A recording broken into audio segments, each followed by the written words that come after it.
Hello, କଣ କରୁଛ ରୀତା? କାଲିଠୁ ତୋ ଫୋନଟା ସୁଇଚ୍ ଅଫ୍ ଦେଖଉଛି ପା। ଆମ ଏପଟେ କରେଣ୍ଟ ନଥିଲା 2 ଦିନ।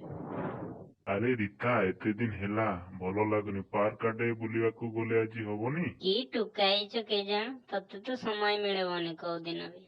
ରହ ବୁଢା ମୁଁ ତୋର ରାସଲୀଳା ମୁଁ ଛଡଉଛି। ସକାଳଠୁ ଫୋନରେ ଗପୁଥାରେ। ଏ ଗୋ ଆସ, ଭାତ ରେଡି ହେଇଗଲାଣି, କାମକୁ ବାହାରିବା। ସଦାବେଳେ ତ ମୋବାଇଲରେ ବ୍ୟସ୍ତ ରହୁଛ, ସକାଳେ ରାତିରେ ସନ୍ଧ୍ୟାରେ। କାହା ସହିତ କଥା ହଉଛ କେଜାଣି?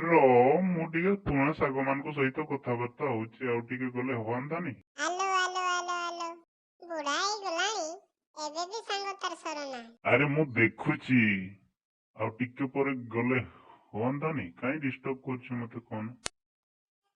ବାହାଘର ପରେ ତୁମେ ମତେ ଆଉ ଆଗ ଭଳି ଭଲ ପାଉନ।